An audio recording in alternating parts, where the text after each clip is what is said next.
Students, मैं Virendra sir vision chemistry for you में आज अल्काइल ग्रुप्स के बारे में चर्चा करेंगे। ये alkyl groups primary, secondary, tertiary, iso क्या होता है, नियो सबके बारे में बताएगा। तो शुरू करते हैं अल्काइल रेडिकल्स यानी अल्काइल ग्रुप्स। तो सबसे पहले आखिर अल्काइल रेडिकल्स है क्या चीज़? एल्केन है ना, तो उस एल्केन में से एक हाइड्रोजन को हटा देना है। अल्केन में से एक हाइड्रोजन को हटा देना है, अल्काइल रेडिकल्स प्राप्त हो जाएगा। एल्केन में से अल्केन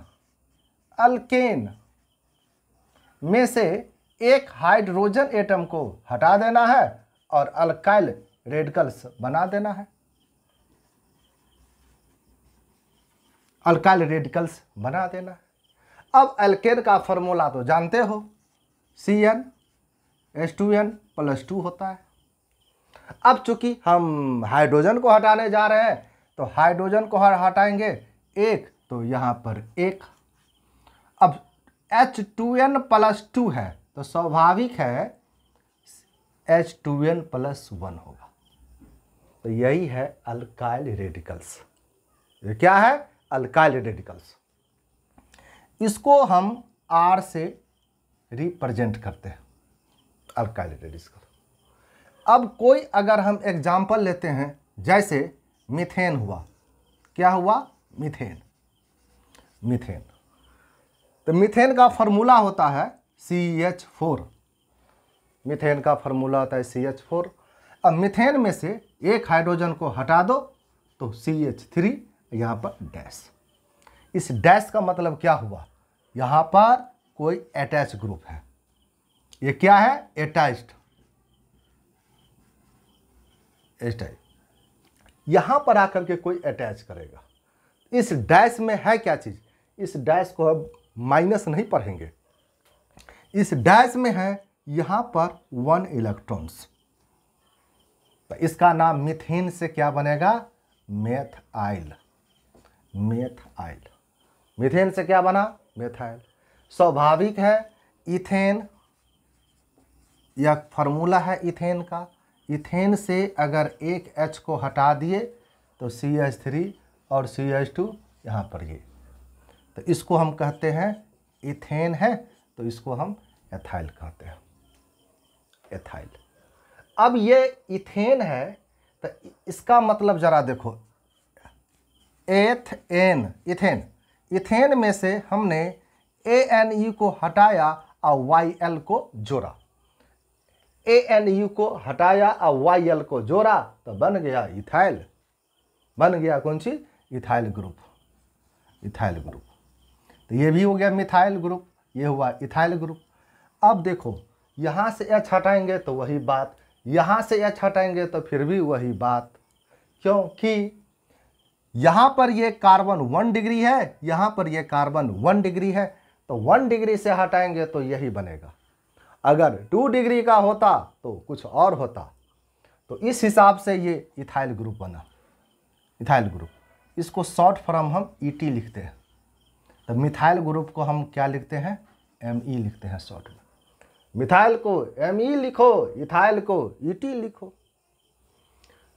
इसी प्रकार से 1 डिग्री अगर हम CH3, CH2 और CH3 दे देते, या तो प्रोपेन हुआ, या कौन चीज है?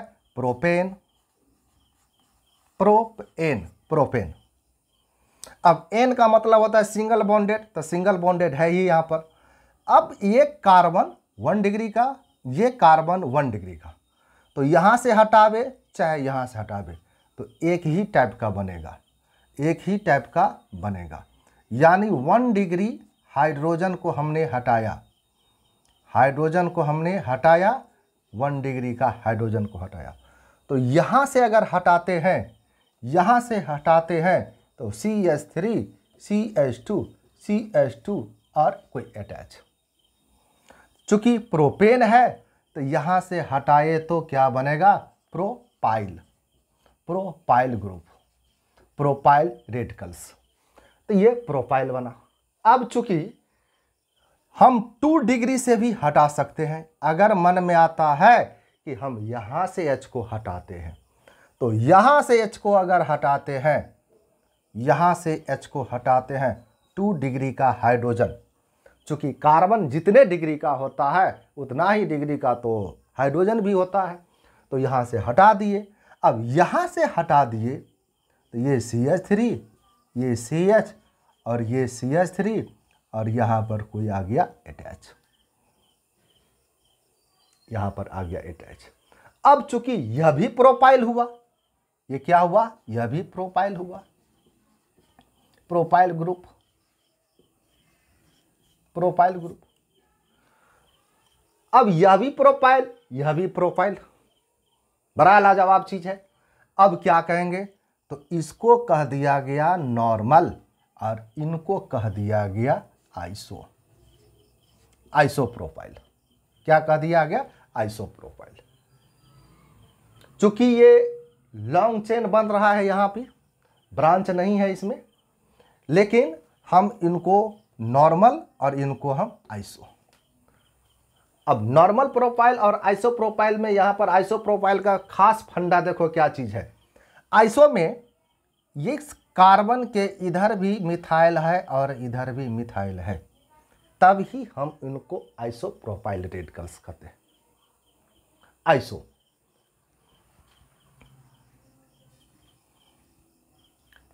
यहां पर CH3, यहां पर CH, यहां पर CH3 और यहां पर अटैच। इसको ऐसे लिख सकते हैं और ऐसे भी लिख सकते हैं। तो इसको हम अभी अभी बोले हैं, क्या बोले हैं, आइसो। क्या बोले हैं, आइसो।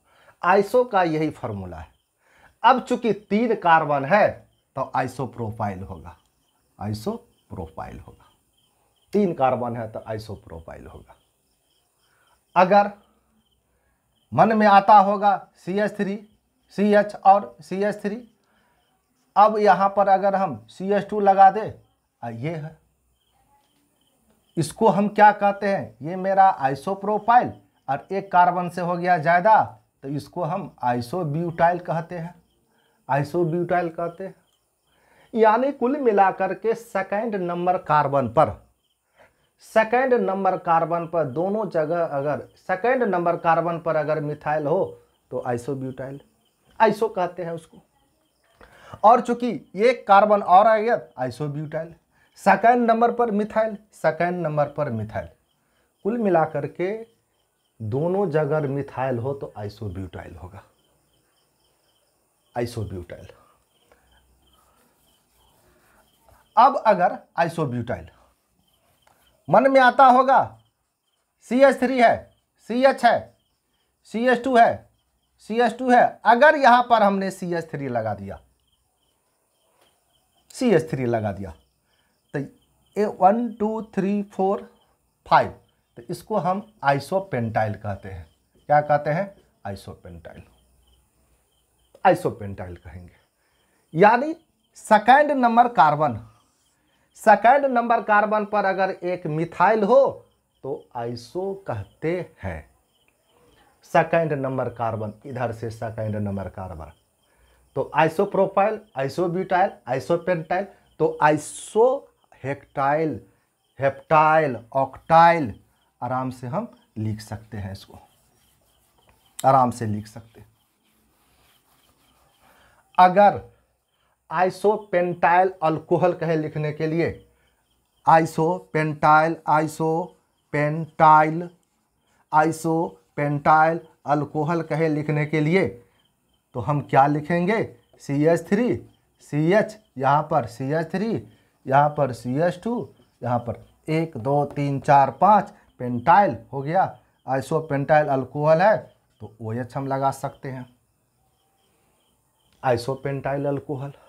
अगर आइसोब्यूटाइल अल्कोहल कहे लिखने के लिए, आइसोब्यूटाइल अल्कोहल कहे लिखने के लिए, तो यहाँ पर हम क्या करेंगे, यहाँ पर OH लगा देंगे, आइसोब्यूटाइल अल्कोहल।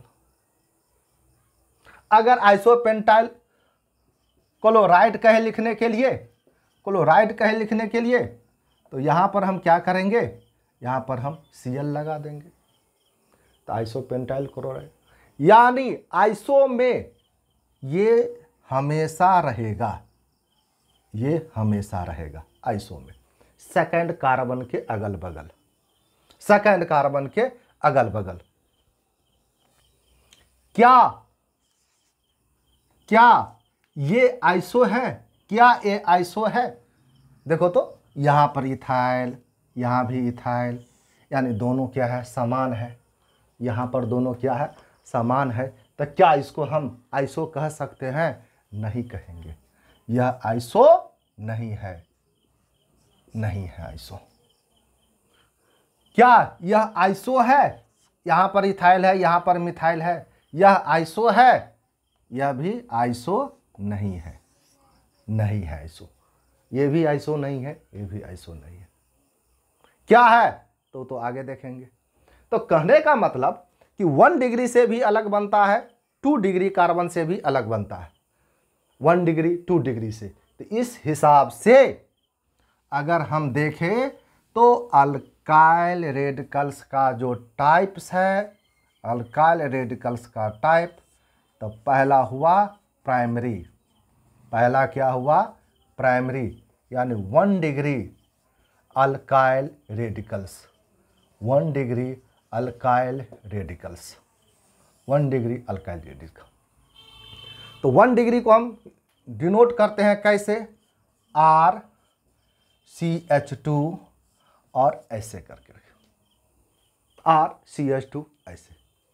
अब यह R कुछ भी हो सकता है। देखो CH3 CH2 ये भी हो सकता है। इस R को हम CH3 CH2 CH2 CH2 यह भी हो सकता है। तो सभी के सभी क्या है? 1 डिग्री का अल्काइल रेडिकल्स हुआ। तो 1 डिग्री अल्काइल रेडिकल्स का मतलब हुआ कि जहां अटैच करे उस कार्बन के सिर्फ एक ही कार्बन से, यहां अटैच करता है तो इस कार्बन से केवल एक ही कार्बन अटैच हो रहा है, एक ही, यहां पर एक ही कार्बन अटैच हो रहा है, यहां पर एक कार्बन, इसको एक ही कार्बन अटैच कर रहा है। अरे यह तो इनके साथ है, यह इनके साथ है, इसके साथ नहीं है। तो सभी के सभी क्या हो गया? 1 डिग्री का हो गया। क्या हो गया? 1 डिग्री का। एक और एग्जांपल देखो। अगर हम CH3 देते हैं, CH2 देते हैं, CH है, CH2 अडॉल, 1 डिग्री तो है, 1 डिग्री है। यहाँ पर 2 लगा दिए तो 1 डिग्री हो गया। अगर हम यहाँ पर CH3 दे देते हैं, यहाँ पर, क्या अभी भी ये 1 डिग्री है? हाँ है 1 डिग्री। कारण कि ये कार्बन जो है, ये कार्बन इस कार्बन से केवल यही कार्बन अटैच है, और यह तो इनसे जुड़ा हुआ है, यह इनसे जुड़ा हुआ है। इस कार्बन तो केवल एक ही कार्बन से है, तो यह भी हुआ मेरा 1 डिग्री का। मुझे लगता है कि 1 डिग्री में अब कहीं भी दिक्कत नहीं है। एक एग्जांपल यहाँ भी रख लेते हैं। यहाँ पर हम CH3 लगा देते हैं, यहाँ भी CH3 लगा देते हैं, और यहाँ भी हम CH3 लगा देते हैं। तो इसको हम हटा सकते हैं, हटा सकते हैं। तो क्या यह 1 डिग्री का हुआ? यह भी 1 डिग्री का हुआ, क्योंकि इस कार्बन से केवल यही कार्बन अटैच है। यह कार्बन कितना डिग्री का है? 1 डिग्री का। यह कार्बन है 1 डिग्री का। तो यह भी 1 डिग्री अल्काइल रेडिकल्स हुआ। तो मुझे लगता है कि 1 डिग्री अल्काइल रेडिकल्स हो करके अब हम सेकेंडरी अल्काइल रेडिकल्स को जानते हैं। अगला है सेकेंडरी, यानी 2 डिग्री का अल्काइल ग्रुप, 2 डिग्री का अल्काइल ग्रुप। अब देखो यही इस कार्बन पर यहाँ पर अटैच है, इस कार्बन पर क्या अटैच है, और इसी कार्बन से 2 अल्काइल ग्रुप्स जुड़ा हुआ है। यहाँ भी एक अल्काइल है और यहाँ भी एक अल्काइल है। अगर यही कार्बन से 2 अल्काइल ग्रुप जुड़ा हो तो सेकेंडरी कहते हैं। इसको क्या कहते हैं? सेकेंडरी कहते हैं। ज़रा इनका एग्जाम्पल देखो। हम यहाँ पर CH3 है, यहाँ पर CH है, यहाँ पर CH3 है, और ये अटैच है। तो यह कितना डिग्री का हुआ? 2 डिग्री का एग्जाम्पल। अगर यहाँ पर CH3 है, यहाँ पर CH है, यहाँ पर CH है, यहाँ पर CH3 है, यहाँ अटैच है। तो यह भी 2 डिग्री का हुआ, क्योंकि यहाँ पर एक अल्काइल ग्रुप है इथाइल, इसको क्या कहते हैं, इथाइल, और इसको कहते हैं मिथाइल। तो इसी कार्बन से 2 अल्काइल से जुड़ा हुआ है, इसको हम 2 डिग्री का कहते हैं। अगर हम CH3 CH2 CH2 CH CH2 CH2 ऐसे करके लिखते हैं, तो यह मेरा प्रोपाइल हुआ और ये मेरा इथाइल हुआ। और चूंकि इसी कार्बन पर अटैचिंग है तो यह भी एक प्रकार का R और यह भी एक प्रकार का R, 2 R आ गया, तो इसको हम सेकेंडरी कहते हैं। क्या कहते हैं, सेकेंडरी कहते हैं। तो सेकेंडरी भी क्लियर हो गया। अब हम टर्सरी देखते हैं।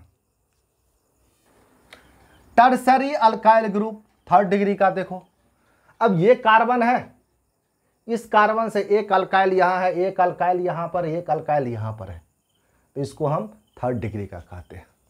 तीनों R समान हो सकता है, तीनों R अलग अलग हो सकता है। जैसे अगर हम यहाँ पर CH3 देते हैं, यहाँ पर CH3 देते हैं, यहाँ पर हम CH3 देते हैं, तो ये 3 डिग्री तो हुआ, क्योंकि इस कार्बन से यह जुड़ा हुआ है, इस कार्बन से यह, इस कार्बन से यह, तो ये 3 डिग्री का हुआ।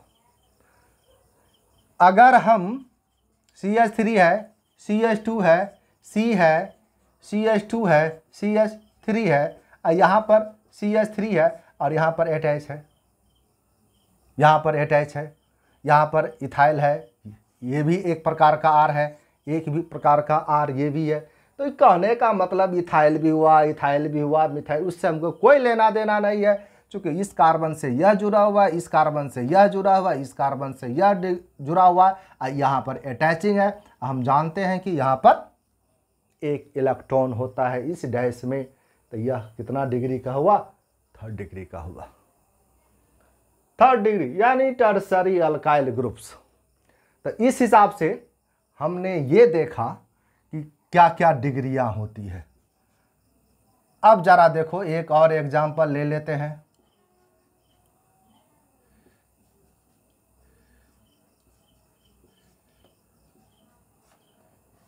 यह देखो तो क्या यह 3 डिग्री का हुआ,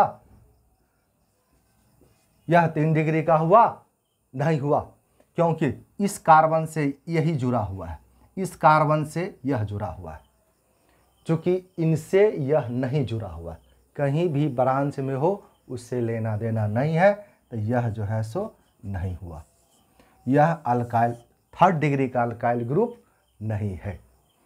तो इस प्रकार से हमने आज टाइप्स भी देखा, मीथेन, इथेन, प्रोपेन के लिए हम आइसो और नॉर्मल को देखा। अब अगला लेक्चर में हम ब्यूटेन और पेंटेन का देखें। जब तक ब्यूटेन और पेंटेन का आइसो क्या होता है, सेकेंडरी क्या होता है, टर्सरी क्या होता है, नियो क्या होता है, जब तक ये नहीं होगा तब तक कन्फ्यूजन रहेगा ही। तो उनको दूर करने के लिए अगला लेक्चर देखें ब्यूटेन का और पेंटेन का। थैंक्स।